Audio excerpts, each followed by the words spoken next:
शराब पे रोक लगाना कोई कठिन काम भी नहीं है, लग भी सकता है, पर हमने ये देखा इस कटु सत्य को आप और हम सब सारी दुनिया जानती है कि जहाँ जहाँ प्रतिबंध लगा है वहाँ शराब और बड़ी मात्रा में बिकती है, और वो किस प्रकार की होगी, कैसे लोगों की जान ले लेगी। हम शराब लोग ना पिएं, इस हेतु जन जागरण अभियान में लगे हुए हैं कि यदि आप और हम नहीं पीते तो हमको कोई पिला नहीं सकता है। तो लोगों का मानस तैयार करने में जुटे हैं कि शराब बंदी, और भारत सरकार ने तो नशा मुक्ति अपना अभियान युद्ध स्तर पे प्रारंभ कर रखा है। गांव-गांव में हम समिति बना रहे हैं माता बहनों की, जो ये जन जागरण करेगी। अवैध शराब बेचने वालों को, नशा बेचने वालों को चिन्हित करेंगे, उनको चिन्हित करके प्रशासन के हवाले करेंगी, और ज़रूरत पड़ा तो माता बहनें उनकी ठुकाई पिटाई भी करेंगी। कुंठित और कुत्सित मानसिकताओं का कोई जवाब नहीं होता। इस महामारी से निपटने के लिए जो समर्पण, जो चिंता माननीय प्रधानमंत्री जी और जननायक मुख्यमंत्री भाई शिवराज जी ने बताई है, वो सर्वविदित है, और निश्चित रूप से ये वैक्सीन सबको स्वास्थ्य की ओर अग्रसर करेगा। कोई कुछ भी कहता रहे, इससे कोई फर्क नहीं पड़ता।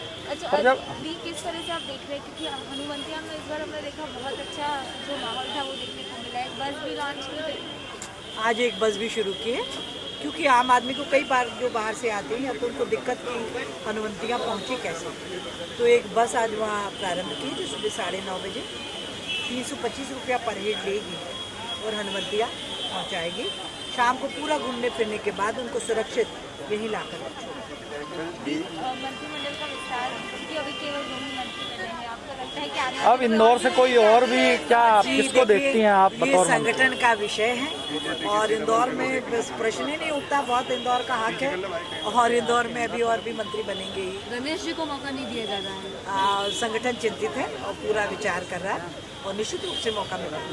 दीदी, और आने वाले दिनों में क्या सौगातें मिलने वाली है, क्योंकि हम देखें टूरिज्म का एक बड़ा केंद्र है मध्य प्रदेश, किस तरह की आप लोगों की प्लानिंग है? टूरिज्म तो हम कोविड-19 की चुनौतियों से निपटते हुए साल बड़ी कठिनाइयों में गुजरा है। सारा नवाचार करने के लिए विभाग एकदम तैयार खड़ा है। हम home stay, rural stay, agro tourism, इन सब की ओर आगे बढ़ रहे हैं। स्पिरिचुअल टूरिज्म जो आज के समय की अनिवार्य आवश्यकता हो गया, माननीय मोदी जी का भी बहुत मन है कि स्पिरिचुअल टूरिज्म विकसित किया जाए, ताकि व्यक्ति सुख शांति संतुष्टि की ओर बढ़ सके। टूरिज्म की जब बात आती है तो शराब का जिक्र किए बिना टूरिज्म की लोग कल्पना नहीं करते, तो ऐसे में इसको लेकर जो नीति है सरकार की, उस पर आप क्या सोचती हैं? मैं आपकी प्रश्न समझ नहीं पा रही। मेरा प्रश्न ये है कि शराब बिक्री को लेकर मध्य प्रदेश सरकार की जो नीति है वो डबल स्टैंडर्ड है। एक तरफ वो राजस्व चाहते हैं और दूसरी तरफ वो तमाम तरह के प्रतिबंध लगाते हैं। और जब हम टूरिज़्म की बात करते हैं तो टूरिज़्म में कई लोग ऐसे होते हैं कि जो धार्मिक टूरिज़्म की बजाय जो सीनरीज और जो यहाँ के घूमने लायक एरिया हैं वहाँ पर आते हैं, और उस नज़रिए से हम इसको कैसे देखते हैं? क्या हमें लिबरल होना पड़ेगा? देखिए, हिंदुस्तान का जो टूरिज्म है वो आध्यात्म आधारित है। हर हिंदुस्तानी ये अपने जीवन में कल्पना करता है कि मैं अपने जीवन काल में चारों धाम घूम के आऊँ, तो हमारे यहाँ टूरिज्म भी आध्यात्म आधारित है। अय्याशी के लिए वहाँ कोई जगह नहीं है।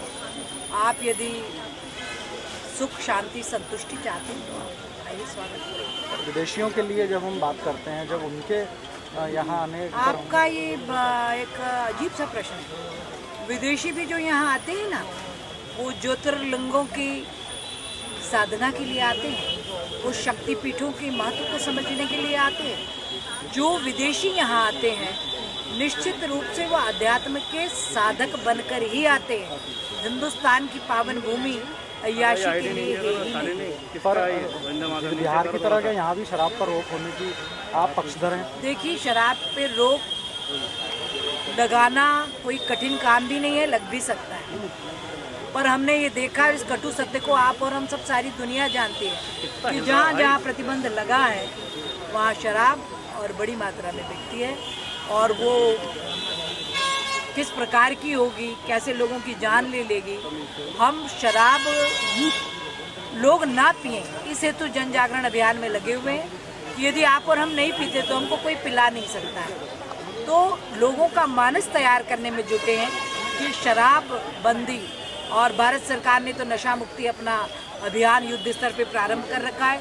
गांव-गांव में हम समिति बना रहे हैं माता बहनों की, जो ये जन जागरण करेगी। अवैध शराब बेचने वालों को, नशा बेचने वालों को चिन्हित करेंगे, उनको चिन्हित करके प्रशासन के हवाले करेंगी, और ज़रूरत पड़ा तो माता बहनें उनकी ठुकाई पिटाई भी करेंगी।